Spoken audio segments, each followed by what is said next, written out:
Di samping itu apa-apa amalan yang diberi sudah oleh Abah.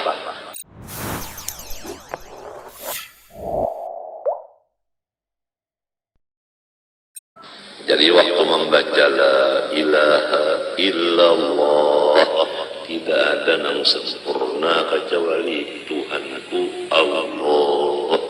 Kemudian Allah, Tuhanku sempurna. Kemudian sidin yang sempurna. Nah, lamun yang kayak itu, insya Allah hati kita itu sehari-sehari bertambah himung, bertambah senang, bertambah lapang, bertambah gembira. Dengan adanya hati senang, hati gembira, maka badan kita sehat. Dan orang melihat kita awet muda. Kenapa jasin itu aja sasar sehari bina sasar bemanis serupa. Nah, resepnya hajin meminum jamu Madura. Sebenarnya resepnya itu adalah hati lapang. Hati lapang itu karena ilmu ada di dalam hati. Di antaranya sudah yakin bahwa ada bisi Allah. Allah itu bersifat saraba sempurna. Ada kekurangan sesuatu. Dan yang bersifat sempurna ini milik bagi kita. Allahu Rabbi. Allah itu milik aku. Di samping itu apa-apa amalan yang diberi sudah oleh Abah dipakai. Di antaranya tarekat samaniyah diamalkan saban subuh lawan saban maghrib atau mbah asar. La ilaha illallah 166 kali. Allah 66 kali. Hu 77 kali. Aba ulangi, la ilaha illallah 166 kali. Allah 66 kali. Hu 77 kali.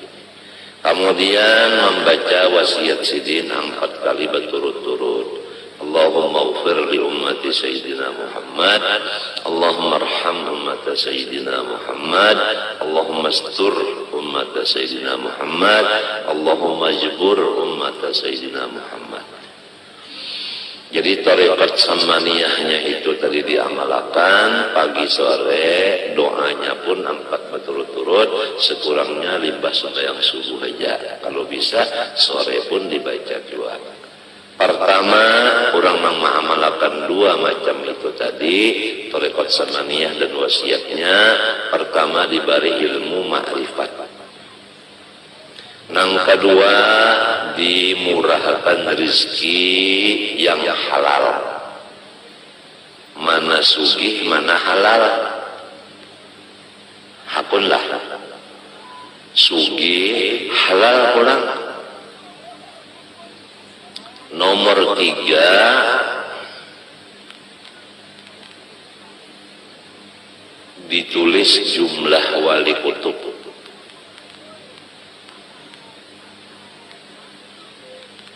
Jadi anak-anakku semuanya barilah waktu limbah subuh, limbah asar atau limbah subuh, limbah maghrib.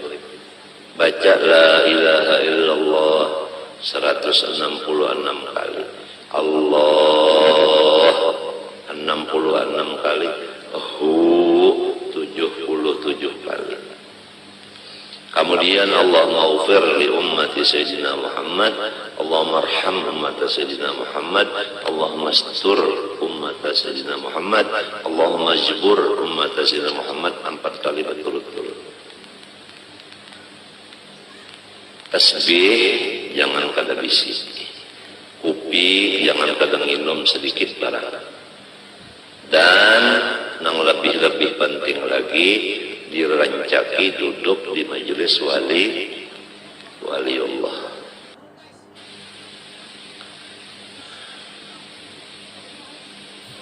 nang jelas sudah Datuk Kalampayan itu wali, itu jelas. Kalau kita ziarah ke sana, duduknya aja berapa situ hitung memecah intal. Belum lagi kita memandang akan kuburan situ, belum lagi kita membaca Yasin, belum lagi kita membaca tahlil, belum lagi kita membaca wasiat beliau. Setiap orang ziarah ke makam Kalampayan, Sidin minta kepada pulang nang ziarah membacakan wasiat Sidin di dalam ziarah itu, yaitu belum lagi kita membaca wasiat beliau. Setiap orang ziarah ke makam Kalampayan, Sidin minta kepada pulang nang ziarah membacakan wasiat Sidin di dalam ziarah itu, yaitu pertama membaca Qul huwallahu ahad 13 kali, sholawat Nabi 14 kali, Fatihah sekali, Qul a'udzu birabbil falaq sekali, Qul a'udzu birabbin nas sekali. Ini supaya anak-anakku semua nang ziarah ke Kalampayan jangan kada membaca wasiat Sidin itu. Ada aja tulisannya di muka kubur itu, ada wasiat Sidin itu, ada tulisannya. Pertama membaca Qul huwallahu ahad 13 kali. Sholawat macam-macam, sholawat sallallahu alaihi Muhammad ka Allahumma sholli ala Muhammad ka 14 kali. Yang ketiga surah Fatihah sekali. Yang keempat Qul a'udzu birabbil falaq sekali, Qul a'udzu birabbin nas sekali. Lain dari itu terserah nak baca Yasin, tabarak, batahlil.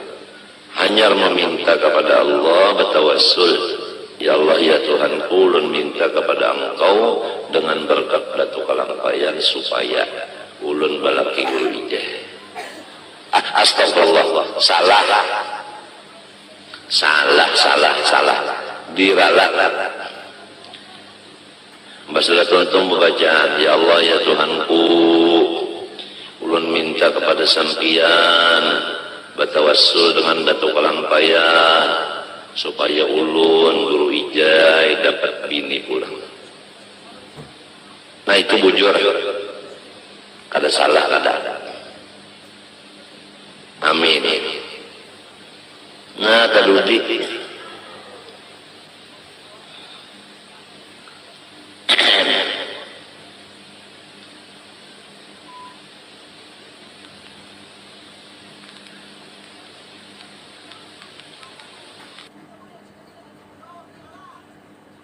tasbih ada di badannya. Malaikat Allah Ta'ala yang di langit semuanya memintakan kepada Allah supaya dosa-dosa orang itu dihapuskan. Jadi kira-kira anak-anakku semua jangan ada nang kada bisi tasbih. Jangan tasbih nang di dada itu aja 2 biji. Lawan nang di patangahan tasbihnya sebiji. Ada kalau di patangahan sebiji nang mencingir ada. Ndang regah. Jadi ikam bisa tasbih berapa? Hah? 3 bujur sudah 100. Kalau abah bisa tasbih 2. Nah, terbanyak ikam bisi. Marilah tasbih sama-sama kita praktek supaya menjelang.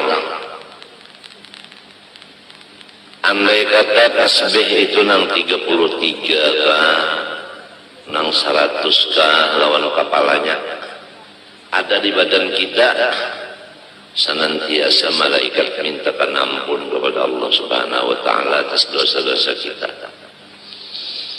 Walaupun kalau dikantek lawan tangan, asal ada di kantong.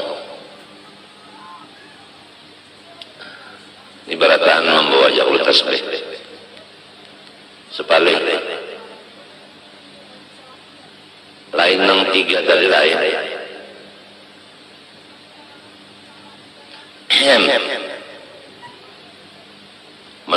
tasbih buntung nang murah-murah aja, jangan nang larang-larang asal ada bisi.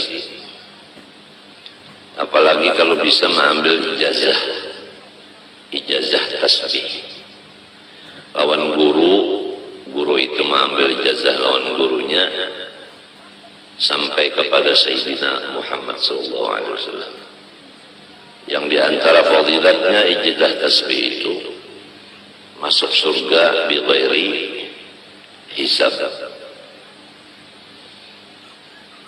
Limbah bangun dari kubur tengah dari dalam surganya aja. Kada tahu bapanas di padang mahsyar, kada tahu betiti siratal mustaqim, kada tahu betimbang, kada tahu berhisab. Pokoknya bangun di kubur ada di surga. Nah, itulah ijazah tasbih.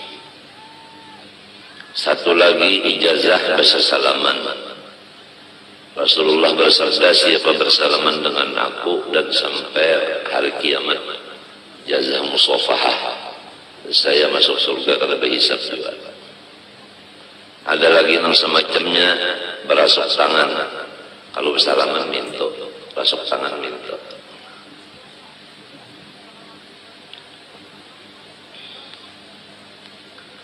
Ada lagi itu libasul khirqah. Guru itu memasangkan pakaian yang presiden diandak di kepala, diandak di bahu.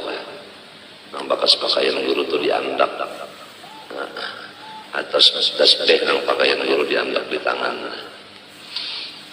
Itu semuanya satu persatu daripada 5 perkara itu adalah tujuannya masuk surga bi ghairi hisab. Dan itu ada silsilahnya dari guru ke guru sampai kepada Rasulullah SAW. Yang kedua, minum kufi selama rasa atau bau kopi masih ada di rongga seseorang, maka malaikat semuanya mintakan kepada Allah supaya dosa orang itu diampuni oleh Allah Subhanahu wa taala. Jadi kepada anak-anakku yang udah mengambil ijazah bersalaman dan tasbih, hendaklah jangan kena menginum kopi sehari semalaman walau sedikit barang minum kopi. Nah, selama kopi itu masih ada di dalam rongga kita, baunya, bekasnya itu, malaikat mintakan ampun segala dosa kita. Yang ketiga terakhir, selama kita duduk di hadapan atau di majelis orang waliullah, selama duduk di situ, malaikat semuanya memohon kepada Allah, ampunilah dosa orang itu semuanya. Waliullah ini nang hidup lo nang mati sama, nang sudah dikubur atau nang belum dikubur. Cuma anunya bedanya, kalau nang dikubur kita kada kau pandar lagi, dan kita kada kau melihat lagi lawan sidin, dan kita kada kau lagi bahasa salaman lawan sidin.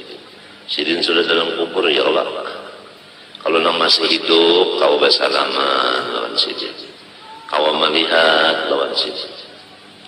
Apabila sidin melihat kita, atau kita melihat sidin, ada disebutkan di dalam riwayat kita, inna lillahi rijalan man nadha ilaihim nadratan sa'ida sa'adatan la yashqa ba'da abada.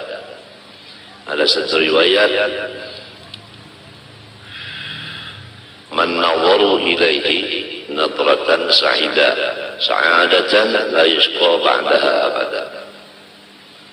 Bahwasanya wali-wali Allah Ta'ala itu apabila melihat akan seseorang dengan mata beliau, orang yang dilihat beliau itu untung selama-lamanya.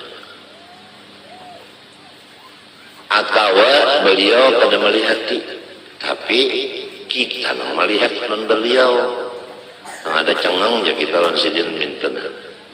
Maka si kita ini ditulis untung dunia akhirat. Lamun sidin melihat lawan kita, kita melihat lawan sidin, luar biasa. Nah inilah hidup kita siang malam ini. Pertama menuntut ilmu nang mengakibatkan kita ini sehari demi sehari bertambah untung. Jangan sehari-sehari bertambah rugi. Menggunakan mata, menggunakan muntung, menggunakan awak. Awak duduk di majelis waliullah, mata memandang waliullah, tangan bersalaman lawan waliullah, di awak ada tasbih. Sudah rancak kita mendengar apabila orang duduk di majelis waliullah, sama ada nang hidup maupun nang mati, duduknya itu sekadar memecah intalu sabiki, intalu mantah.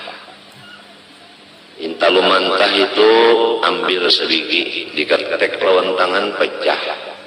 Duduknya di majelis wali sekadar itu aja, satu mat mana.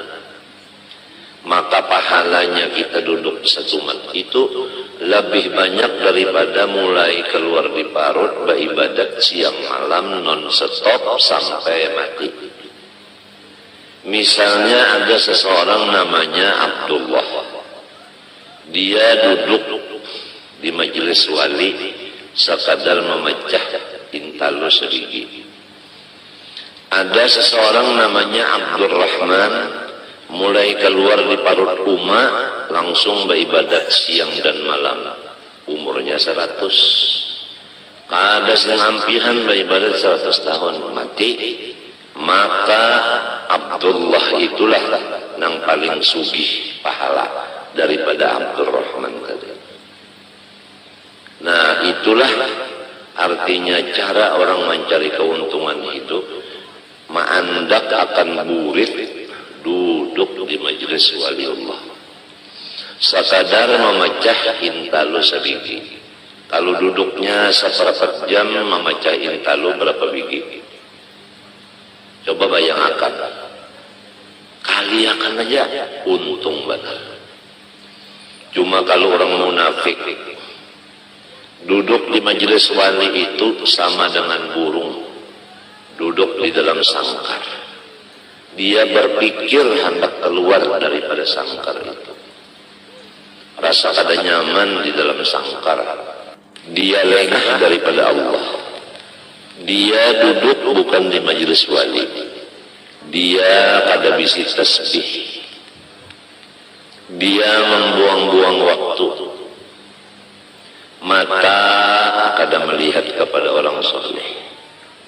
Telinga kada mendengar kata-kata orang soleh. Tangan kada bersalaman lawan orang soleh. Beelang bukan ke tempat orang soleh.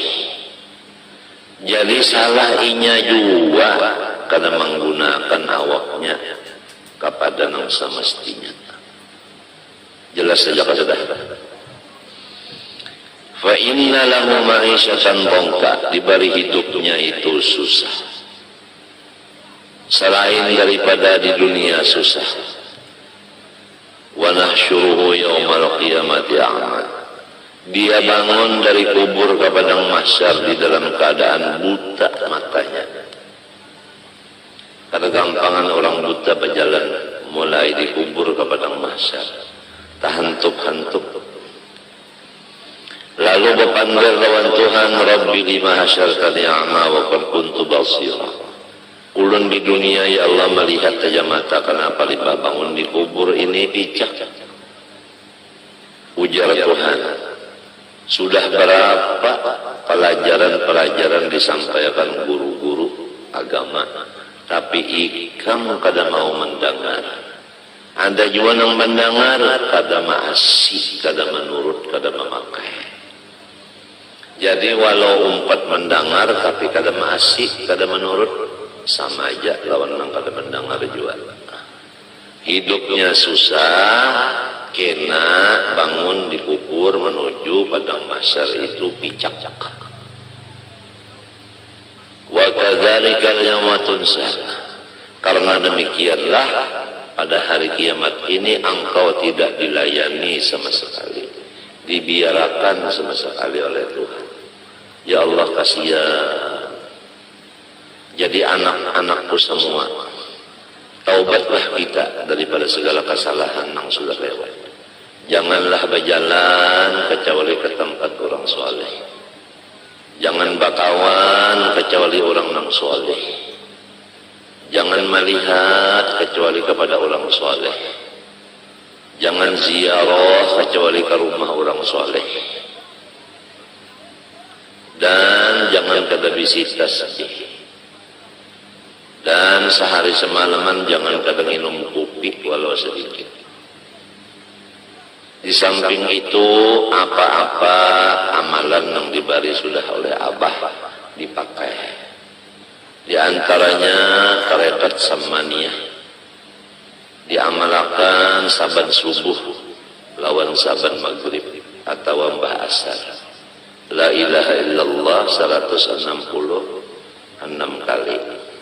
Allah 66 kali. Hu 77 kali. Aba ulangi, la ilaha illallah 166 kali. Allah 66 kali. Hu 77 kali. Kemudian membaca wasiat sidin 4 kali berturut-turut. Allahumma ghfir li ummati Sayyidina Muhammad, Allahumma arham ummata Sayyidina Muhammad, Allahumma astur ummata Sayyidina Muhammad, Allahumma jibur ummata Sayyidina Muhammad.